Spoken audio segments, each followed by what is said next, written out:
दोस्तों नमस्कार। VK knowledge electrical में आप सभी का स्वागत है।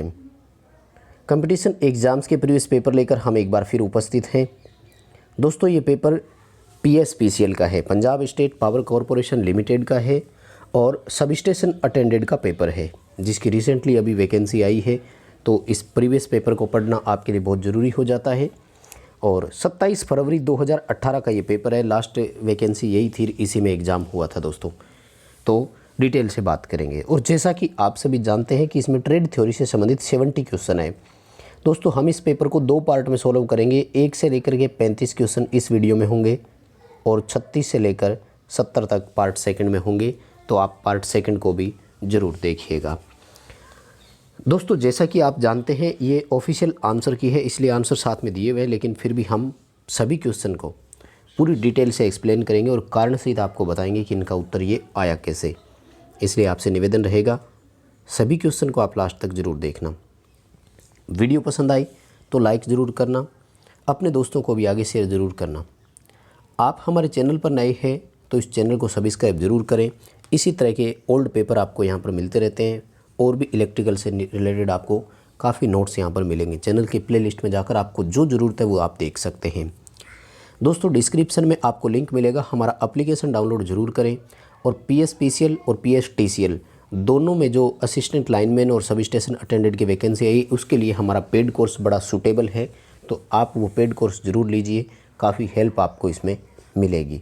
चलिए दोस्तों शुरू करते हैं क्वेश्चंस के लिए। और क्वेश्चन दोस्तों जैसा कि आप जानते हैं इंग्लिश और पंजाबी में आते हैं, इसलिए मैंने ये इंग्लिश वाला पेपर लिया है आपके लिए और इसी को सॉल्यूशन अपन करेंगे। हिंदी में पेपर नहीं आता है, आप सभी जानते भी होंगे। और किसी भी कंपटीशन एग्ज़ाम की तैयारी कर रहे हो इस पेपर को ज़रूर देखना, क्योंकि बहुत अच्छे क्वेश्चन है इसमें। सवाल नंबर 1 आपकी स्क्रीन पर है कि जो स्ट्रिप अर्थिंग होती है उसमें स्ट्रिप का मिनिमम साइज़ क्या होना चाहिए, न्यूनतम आकार क्या होना चाहिए। साथियों ये स्टैंडर्ड आंकड़ा है, स्टैंडर्ड डेटा है और आपको इसको याद रखना है कि उसकी जो स्ट्रिप की जो लंबाई चौड़ाई होती है वो 25 mm इंटू 1.6 mm होनी चाहिए। मोटाई बोल सकते हो, यानी उसकी स्ट्रिप जो पत्ती आकार में होती है वो 25 mm लंबाई में और 1.6 mm उसकी मोटाई होनी चाहिए। बहुत अच्छा क्वेश्चन है और मुझे लगता है नया ही सीखने को मिला होगा, क्योंकि इससे पहले आपने स्ट्रिप का स्टैंडर्ड साइज़ कभी नहीं पढ़ा होगा। चलिए सेकंड सवाल की ओर चलेंगे। अच्छा क्वेश्चन है, ध्यान से समझना। सवाल कह रहा है कि electrical conductivity of a conductor, यानी किसी चालक की विद्युतीय चालकता सामान्यतः किन 2 पैरामीटर पर निर्भर करती है। बहुत ही अच्छा क्वेश्चन पूछा है भाई। हमारा ध्यान वैसे तो इस तरफ जाता है कि रेजिस्टेंस कम होना चाहिए, चालकता अधिक होनी चाहिए, लेकिन अब सवाल ये पूछा है कि चालकता कौन से 2 पैरामीटर से सबसे ज़्यादा प्रभावित होती है। वेरी इंपॉर्टेंट क्वेश्चन है। वो प्रभावित होती है कि उसमें जो आवेश वाहक थे उनका कंसंट्रेशन कैसा था। कंसंट्रेशन का मतलब होता है हिंदी में सांद्रता बोलते हैं इनको, और साथ में वो जो चार्ज कैरियर थे उनकी मोबिलिटी कैसी थी। और ये मैंने पहले भी करवाया है। ये चीज़ें आपको समझ में तब आएगी जब आप इलेक्ट्रॉनिक्स वाला बेसिक इलेक्ट्रॉनिक्स चैप्टर पढ़ते हैं ना, तो उसमें आपको होल और मुक्त इलेक्ट्रॉन की मोबिलिटी, चार्ज कैरियर मोबिलिटी और कंसंट्रेशन के बारे में वहाँ पर अच्छे से बताया हुआ है। अगला सवाल ये भी बड़ा इंपॉर्टेंट है। Torque of a multi turn coil, यानी एक आर्मेचर में जो अनेक टर्न वाली कॉयल होती है उसका टॉर्क किन कारकों पर निर्भर करता है। बड़ा इंपॉर्टेंट टॉपिक है। देखो 2 चीज़ें तो हम सभी जानते ही थे कि टॉर्क आर्मेचर करंट और फील्ड फ्लक्स दोनों के समानुपाती है, लेकिन इसके अलावा और भी चीज़ें थी जिसको हम एक नियतांक से लिख लेते थे, क्योंकि बाकी चीज़ें सब नियत रहती थी। पूरा कंप्लीट टॉर्क की थ्योरी का एक मैंने वीडियो डाला हुआ है दोस्तों, डीसी मोटर की प्लेलिस्ट में जाकर आप देखना। तो मैंने कंप्लीट आपको बताया था कि अगर इन कारकों को स्थिर मान लेवें तो 2 कारक ही ऐसे हैं जो बदलते हैं, इसलिए इन 2 कारकों के आधार पर टॉर्क परिवर्तित होता है। तो सी उत्तर सही रहेगा। अब देखो डी ऑप्शन भी दिखाई दे रहा होगा बहुत सारे स्टूडेंट को, लेकिन इन दोनों के अलावा पैरामीटर और भी होते हैं जो कांस्टेंट रहते हैं। बहुत ही अच्छा क्वेश्चन है। अगला सवाल है कि 74 LXX सब family of IC correspond to, यानी जो उप परिवार है IC का, ये किस IC का उप परिवार है 74। देखो दोस्तों अगर आपको याद रहे ना तो मैं आपको बताऊं, वैसे तो इसमें सारे ऑप्शन एक दूसरे से मिले हुए ही हैं। 2 तरह की IC होती है मोटे मोटे लेवल पर, एक को बोलते हैं TTL और दूसरे को बोलते हैं CMOS। यानी CMOS। TTL का मतलब होता है ट्रांजिस्टर ट्रांजिस्टर लॉजिक, यानी ट्रांजिस्टर और ट्रांजिस्टर का लॉजिक, इसकी एक फैमिली होती है। इसकी फैमिली में सामान्यतः BJT होती है, ठीक है। और BJT के साथ साथ यहाँ पर शॉर्ट की डायोड भी हो सकता है। जबकि CMOS जो IC होती है इसका पूरा नाम होता है कॉम्प्लीमेंट्री मेटल ऑक्साइड सेमीकंडक्टर, यानी जैसे हमारा MOSFET होता है ना वैसे। तो CMOS जो है वो MOSFET के जैसा है, यानी वास्तव में वो FET या MOSFET वाली फैमिली से जुड़ा हुआ होता है। अब इस जो TTL फैमिली होती है ना, इसका फिक्स है कि ये लो पावर के लिए ही सामान्यतः काम में लेते हैं, लो पावर शॉर्ट की diode, low power TTL diode. और इसके जो नंबर होते हैं ना वो होते हैं जैसे 7400, नॉर गेट पूरा कंप्लीट लिखा हुआ होना चाहिए, 7200, नॉट गेट, इस तरह से फैमिली देखी जाती है। तो ये जो 74 होती है ना, ये low power TTL transistor transistor logic गति वाली IC के परिवारों में आता है, ठीक है। वैसे ध्यान रखना इसमें BJT और शॉर्ट की डायोड है, जबकि CMOS जो प्रकार का होता है इसमें MOSFET बोल सकते हो या FET बोल सकते हो। अगला सवाल, DC मोटर का टॉर्क। अब देखो ऑप्शन देखते ही आपका ध्यान सारा डाइवर्ट हो जाएगा। भी टॉर्क के बारे में तो आपने ये सुना होगा कि DC मोटर का टॉर्क फील्ड फ्लक्स और आर्मेचर धारा के समानुपाती है, लेकिन यहाँ पर तो आपसे गति के बारे में पूछा है। तो हम सब जानते हैं कि जब मोटर की स्पीड बढ़ती है तो टॉर्क थोड़ा सा घटता ही है, inversely proportional to the speed of output shaft, यानी शाफ्ट आउटपुट की जो गति है उसके व्युत्क्रमानुपाती है, क्योंकि गति अगर बढ़ेगी तो टॉर्क थोड़ा सा घटता है, हमने कई बार ऑब्जर्व किया हुआ भी है। अगला सवाल, सबसे सामान्य उपयोग होने वाले अर्धचालक पदार्थों का प्रकार कौन सा है? तो सिलिकॉन और जर्मेनियम है, सबसे ज़्यादा हम इसको काम में लेते हैं। C ऑप्शन अपना सही रहेगा, सिलिकॉन एंड जर्मेनियम। अगला सवाल है हमारा, pictogram used in science should be. Pictogram क्या है कि एक अपन सिस्टम के लिए अगर यूज करते हैं कि बेसिकली हम चीज़ों को कैसे स्पेसिफाई कर सकते हैं, डिटेल कैसे दे सकते हैं, यानी किसी भी चीज़ पर आप एक प्रतीकात्मक रूप से उसको एक्सप्लेन करना चाहते हैं, मतलब उसकी पिक्चर देखते ही उसका मोटा मोटी स्वरूप हमारे समझ में आ जाए कि ये है क्या। तो हम सब जानते हैं कि पिक्टोग्राम जो भी होगा साइन के रूप में वो इतना सिंपल होना चाहिए कि उसमें नेसेसरी डिटेल यानी आवश्यक जानकारी जितनी भी है वो सब की सब उसमें आ जाए, यानी be as simple as possible and content only necessary detail, आवश्यक डिटेल उसमें हो। और प्रोटॉन का आवेश पूछा है तो प्रोटॉन पर 1.6 × 10⁻⁻19 कूलम पॉजिटिव का, ठीक है।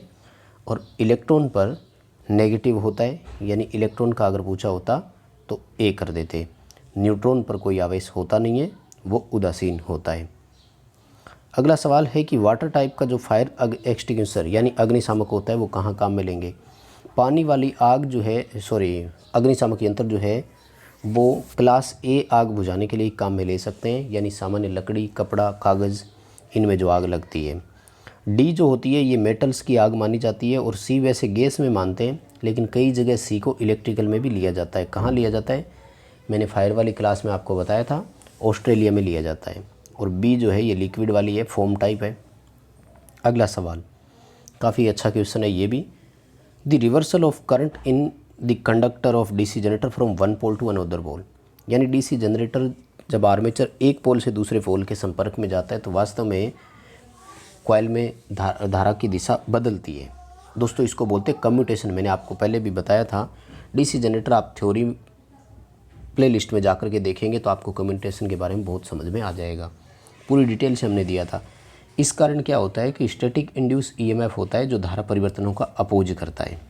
अगला सवाल, जंक्शन बॉक्स में सामान्यतः किस तरह का जॉइंट काम में लेते हैं? जंक्शन बॉक्स में सामान्यतः सिंपल जॉइंट काम में लेते हैं, और उसको बोलते हैं रेट टेल या पिग टेल, मतलब दो तारों को सीधा पकड़ा हमने ऐसे और दोनों को ऐसे ट्विस्ट करके जॉइंट कर दिया, रेट टेल जॉइंट कहलाता है। सबसे साधारण जॉइंट का प्रकार माना जाता है। जॉइंट पर डिटेल से क्लास में दे दूंगा, अभी दी नहीं, एक बार पहले अपलोड कर रहे थे, नेटवर्क इश्यू के कारण क्लास बीच में बंद हो गई थी। आगे सवाल, 60 वोल्ट रेंज वाला DC वोल्ट मीटर है, 400 माइक्रो एम्पियर पर ये अपन को डिफ्लेक्शन देता है। इसका आंतरिक प्रतिरोध 2 किलो ओम है, तो ये बताओ कि इसके साथ सीरीज में मल्टीप्लायर कितने का लगा हुआ है? देखो दोस्तों, मल्टीप्लायर का मतलब होता है कि अब टोटल रेजिस्टेंस कितना है, और टोटल रेजिस्टेंस के लिए क्या करना है, V/I। 60/400 माइक्रो एम्पियर है, माइक्रो का मतलब होता है 10⁻⁻⁶, ऊपर जाकर किसकी हो जाएगी, +6। ये जब आप कैलकुलेशन करोगे तो आपका उत्तर आएगा 1,50,000 ओम, यानी 150 किलो ओम। इसमें से 2 किलो ओम मीटर वाला माइनस कर दो, बाकी कौन है, मल्टीप्लायर ही है। क्यों, क्योंकि मल्टीप्लायर जो है वो मीटर के साथ सीरीज में जुड़ा हुआ होता है, यानी ये 150 किलो ओम मीटर का और मल्टीप्लायर दोनों का है। तो मीटर वाला हमें दिया हुआ है, उसमें से माइनस कर देंगे, उत्तर आ जाएगा। नेक्स्ट सवाल है shift of Bruce in the direction opposition of the rotation. देखो, अगर हम जनरेटर में क्रॉस मैग्नेट यानी प्रति चुंबकन प्रभाव को ख़त्म करना चाहते हैं तो MNA को जनरेटर की सेम डायरेक्शन में लेकर आते हैं, अपोजिट डायरेक्शन में नहीं। इसको तो बोलते हैं शिफ्टिंग ऑफ ब्रूसेज और रिमूवल आर्मेचर रिएक्शन, यानी आर्मेचर प्रतिक्रिया को समाप्त करना। लेकिन यहाँ पर सवाल ये दे दिया कि अपोजिट डायरेक्शन में। देखो, प्रैक्टिकली तो संभव है ही नहीं, ब्रूस टूट जाते हैं। तो वैसे इस सिस्टम को बोलते हैं बैकवर्ड लीड करना, यानी बैक साइड में हम उससे आगे निकलते जा रहे हैं, बैकवर्ड लीडिंग करते जा रहे हैं। अगला सवाल, with in increase in temperature what happens the resistivity of metals. धातुओं की प्रतिरोधकता पर ताप वृद्धि का क्या प्रभाव पड़ता है। तो धातुओं में हम सब जानते हैं PTC होता है, पॉजिटिव टेम्परेचर कोफिशिएंट होता है, यानी जैसे जैसे धातुओं का प्रतिरोध बढ़ता है, ताप बढ़ता है, उनका प्रतिरोध भी लीनियर यानी रैखिक रूप से बढ़ता है। ध्यान रखना, केवल रैखिक रूप से बढ़ता है। अब बढ़ने के दो ऑप्शन थे, यहाँ पर ये कह रहा है चरघातांकी रूप से बढ़ता है, तो चरघातांकी से नहीं बढ़ता, रैखिक रूप से बढ़ता है। लीनियर का मतलब होता है रैखिक। अगला सवाल है कि definite plan of action to prevent accident and occupational disease refer to, यानी एक निश्चित योजना बनाते हैं किसी भी इंडस्ट्री में एक्सीडेंट को रोकने के लिए। तो दोस्तों, इन्होंने थोड़ा सा अधूरा दिया है। इसके लिए एक संगठन होता है और उसका पूरा नाम होता है OSHA, occupational safety and health administrations बोलते हैं उनको। तो डी ऑप्शन हो जाएगा, OH&S program, occupational health and safety programs, D उत्तर आएगा। अगला सवाल है इन केस ऑफ इंट्रिंसिक, यानी इंट्रिंसिक बोलते हैं शुद्ध अर्धचालकों को। शुद्ध अर्धचालकों में जो कैरियर वाहक होते हैं जैसे होल और मुक्त इलेक्ट्रॉन दोनों होते हैं, तो उनकी कंसंट्रेशन कैसी होती है, तो वो ताप के साथ बढ़ती है। जैसे जैसे उनकी सांद्रता बढ़ती जाती है वैसे वैसे उनकी सांद्रता बढ़ने के साथ साथ चालकता भी बढ़ती जाती है। अगला सवाल है कि विच of the following is not a type of DC generator. DC generator का प्रकार कौन नहीं है, तो अल्टरनेटर नहीं है ना, आप सभी जानते होंगे, बाकी तो सिंपल से ही है, सीरीज सेपरेटली और शंट दिया हुआ है। अगला सवाल कि the process by which an atom loss और गेन इलेक्ट्रॉन, यानी एक परमाणु जो है वो इलेक्ट्रॉन्स को या तो खोता है या प्राप्त करता है, ये प्रक्रिया क्या कहलाती है, तो इसको आयनीकरण बोलते हैं। एक परमाणु के इलेक्ट्रॉन्स को या तो वो खो देता है या उसको प्राप्त कर लेता है, यानी धन आयन और ऋण आयन बनते हैं, हम सब जानते हैं। एक तरफ अधिकता, एक तरफ कमी होती है, तो ये प्रक्रिया आयोनाइजेशन कहलाती है। वैसे देखो, कंडक्शन जो होती है वो चालन, इंसुलेशन जो होता है वो अचालक, और बॉन्डिंग जो होता है ये कहलाता है बंधन, यानी जैसे सहसंयोजी बंध होना। अगला सवाल है कि PN जंक्शन की जो अवक्षय परत की चौड़ाई होती है वो बढ़ती कब है। एक्सपेंड का मतलब होता है उसमें वृद्धि होना, तो रिवर्स बायस में वृद्धि होती है और फॉरवर्ड बायस में उसमें कमी होती है। अगला सवाल है कि एक ट्रांसफार्मर में, इन्होंने तो अधूरा दिया है क्वेश्चन, वास्तव में ट्रांसफार्मर में, एक ट्रांसफार्मर में लोड करंट में किसी प्रकार का कोई बाधा या रुकावट बिना डाले हम टेप चेंजेस करते हैं, उसको क्या बोलते हैं। तो ट्रांसफार्मर में दो तरह के टेप चेंजर होते हैं, on load tap changer, of load tap changer. तो ऑन लोड जो होते हैं इनमें हम चालू लोड पर ही टेपिंग बढ़ा सकते हैं, जिससे voltage step up step down कर सकते हैं, जिससे करंट चेंज हो जाती है। और दूसरा होता है ऑफ लोड, जिसमें पहले भार को बंद करना पड़ेगा और फिर टेपिंग चेंज करनी पड़ेगी। तो जिसमें बिना रुकावट के चालू करंट पर मापेंगे उसको ऑन लोड टेप चेंजर बोलेंगे। अगला सवाल है कि सिलिकॉन जो है उसका एनर्जी गैप कितना होता है 300 डिग्री केल्विन पर। तो सिलिकॉन का 1.12 इलेक्ट्रॉन वोल्ट है और जर्मेनियम का 0.72 इलेक्ट्रॉन वोल्ट है। ईजी क्वेश्चन है, आप पहले से भी जानते होंगे। अगला सवाल है कि एन टाइप मटेरियल जो होते हैं उनमें जो ऊर्जा लेवल तैयार किया जाता है, बनवाया जाता है, उसको क्या बोलते हैं? तो एन टाइप मटेरियल जो अशुद्धियाँ जो होती है वो डोनर कहलाती है, और पी टाइप जो होती है उनको एक्सेप्टर बोलते हैं। तो एन टाइप जो है वो डोनर एनर्जी लेवल का निर्माण करवाएंगे, दाता अशुद्धियाँ या दाता ऊर्जा करवाएंगे। अगला सवाल है कि किसी भी मशीन के या उपकरण के धात्विक भाग को ग्राउंड के साथ जोड़ना अर्थिंग कहलाता है, या फिर इसको ग्राउंडिंग भी बोल सकते हो। इजी सा ही क्वेश्चन है ना। और अगला सवाल है कि पूर्व ज्ञात किसी क्रॉस सेक्शन एरिया पर इलेक्ट्रॉन्स की प्रवाह की दर को क्या कहते हैं? तो उसको विद्युत धारा बोलते हैं। किसी एक क्रॉस सेक्शन एरिया में से जितने इलेक्ट्रॉन्स जाएंगे तो उन इलेक्ट्रॉनों की संख्या करंट के रूप में देखी जाती है। और हम सब जानते होंगे 6.28 × 10⁻18 इलेक्ट्रॉन्स अगर निकलते हैं प्रति सेकंड तो 1 एम्पीयर करंट कहलाता है। अगला सवाल है कि ये किसकी संरचना में ऐसे घटक होते हैं जिनमें एक बैटरी होती है, एक एमीटर होता है और एक सेफ्टी रेजिस्टेंस होता है? तो दोस्तों ये वास्तव में ओम मीटर की संरचना होती है।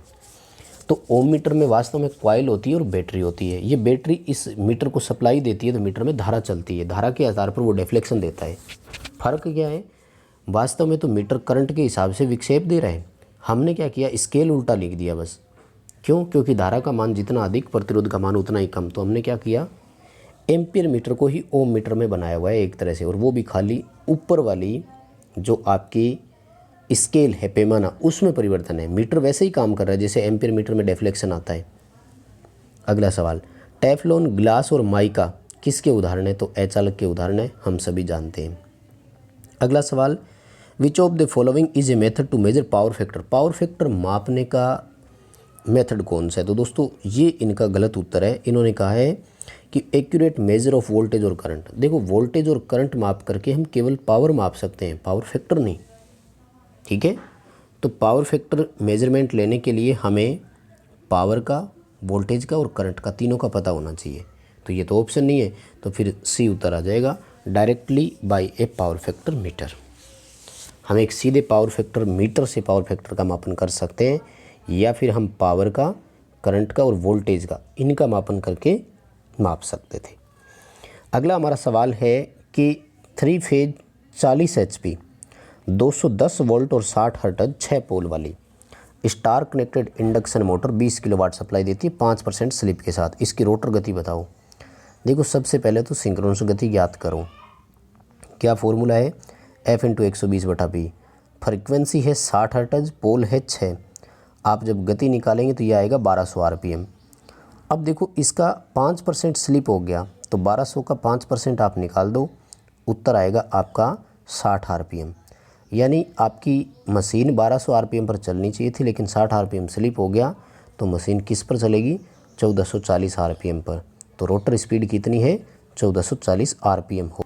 अगला देखो दोस्तों, सवाल पूछा कि 2 DC जनरेटर समांतर में चल रहे हैं और 180 एम्पीयर की लोड करंट वो प्रदान करते हैं। Terminal voltage of one generator falls uniformly from 240 to 220 when delivering 100 ampere. एक जनरेटर जब 100 एम्पीयर धारा देता है तो वो 240 से 220 आ जाता है, और दूसरा जब 80 एम्पीयर धारा देता है तो 230 से 215 वोल्ट आ जाता है। दोनों की करंट कैसे ज्ञात करेंगे? तो दोस्तों थोड़ा सा ये सवाल अधूरा है, मैं आपको बता दूं। इसमें या तो जनरेटर की बस बार जो होती है ना, उसकी वोल्टेज आपको देनी चाहिए थी, फिर आप कर सकते थे। फिर भी मैं आपको एक एग्जांपल बताने की कोशिश करूंगा कि इसमें एक फॉर्मूला होता है कि नो लोड पर वोल्टेज कितनी थी वो, माइनस आप ये देखो कि वोल्टेज ड्रॉप कितने हो गए बटे धारा कितनी दे रहा था। इसको उस करंट से मल्टीप्लाई करो जो इसकी करंट है, यानी VNL माइनस V ड्रॉप बटे IA इंटू IA। तो इसमें क्या होता है कि प्रति एम्पीयर आपको एक वोल्टेज ड्रॉप मिल जाता है, और फिर फाइनली क्या है, IA प्लस IB बराबर करके आपको 180 एम्पीयर वाले से कैलकुलेशन करनी पड़ती है। तो ये सवाल आपका हो जाता है। ये देखिए, ये सवाल सेम टू सेम हम आपके सामने हमारी स्क्रीन पर है। 2 जनरेटर A B पैरेलल में ऑपरेट हो रहे हैं और 240 वोल्ट से 220 वोल्ट हो रहा है जब वो 200 एम्पीयर की करंट देता है। दूसरा 245 से 220 वोल्ट हो रहा है जब वो 150 एम्पीयर की करंट देता है। दोनों मिलकर के 300 एम्पीयर की करंट देते हैं। तो वो कह रहे हैं बस बार की वोल्टेज बताइए हमें। ठीक है, तो इसके लिए फॉर्मूला है और जब आप फाइनली कैलकुलेशन करते हैं तो दोनों की अलग अलग कैलकुलेशन आपके सामने आ जाती है। चलिए अगला हमारा सवाल है कि most common system of earthing, सबसे सामान्य अर्थिंग का प्रकार तो है पाइप अर्थिंग, सबसे ज़्यादा हम इसी का उपयोग करते हैं। वैसे प्लेट अर्थिंग भी काफ़ी यूज होती है, लेकिन सामान्य प्रकार पूछा है तो ईजी यही है कि गड्ढा बना करके उसमें पाइप लगा दिया जाता है। और आगे सवाल पूछा कि ग्रीन कलर का वायर किसके लिए काम में लेंगे, तो अर्थ के लिए होता है, ग्राउंड वायर या अर्थ वायर बोल देंगे, बिल्कुल सही उत्तर है। और अगला सवाल है कि डीसी मोटर की गति को कैसे बदला जा सकता है, तो डीसी मोटर की गति शंट और कंपाउंड में तो 2 तरीके से बदलते हैं और सीरीज मोटर में 5 तरीके से। आर्मेचर की वोल्टेज को कंट्रोल कर सकते हैं, फील्ड को कंट्रोल कर सकते हैं और आर्मेचर के रेजिस्टेंस को कंट्रोल कर सकते हैं। ये 3 तरीके होते हैं हमारे पास। अगला सवाल है कि जो सेमीकंडक्टर कैसिंग होती है उनके चारों ओर हम ऊष्मा को डिसिपेट करने के लिए, यानी इक्विपमेंट ऊष्मा से नष्ट नहीं हो जाए, तो इसके लिए हम एल्यूमिनियम का बना हुआ क्या करते हैं, हीट सिंक का उपयोग करते हैं। ऐसे मुड़ी हुई आकृति में होता है तो वो हीट सिंक कहलाता है। थर्मल रन अवे से बचाव करता है, यानी ऊष्मा के कारण इक्विपमेंट को ये नष्ट नहीं होने देता। अगला सवाल है कि किसी भी सर्किट में एम्पियर मीटर के द्वारा वोल्टेज ड्रॉप पर प्रभाव कैसा डाला जाना चाहिए, तो हम सब जानते हैं एम्पियर मीटर का आंतरिक प्रतिरोध बहुत कम होता है, इसलिए इसमें से जब धारा चलती है तो ये वोल्टेज बहुत कम ड्रॉप करवाता है। एज स्मॉल एज पॉसिबल, यानी जितना हो सकता है ये कम वोल्टेज ड्रॉप करवाता है, न के बराबर वोल्टेज ड्रॉप कराता है, इससे कभी सर्किट प्रभावित नहीं होता। अगला सवाल है ट्रांसफार्मर में ओपन सर्किट टेस्ट का दूसरा नाम क्या है, तो उसको नो लोड टेस्ट भी बोलते हैं और ये आयरन लॉस ज्ञात करने के लिए किया जाता है। मैग्नेटाइजिंग करंट भी ऑप्शन आपको दे सकता है, वो उसके लिए भी आप देख सकते हैं। तो बस दोस्तों आज के इस वीडियो में अपन 35 क्वेश्चन ही करेंगे। पार्ट सेकंड बहुत जल्दी लेकर आएंगे जिसमें 36 से लेकर 70 तक आपको क्वेश्चन करवाएंगे। इस वीडियो को लाइक ज़रूर करना और कमेंट करके ज़रूर बताना कि वेटिंग फॉर पार्ट सेकंड, भी सेकंड पार्ट का कौन कौन इंतज़ार कर रहा है। वीडियो को लाइक ज़रूर करना और दोस्तों को शेयर ज़रूर कर देना। चैनल को सब्सक्राइब कर लेना और एप्लीकेशन डाउनलोड ज़रूर करना। पेड कोर्स आपके लिए अवेलेबल है, आप हेल्पलाइन सपोर्ट पर बात कर सकते हैं।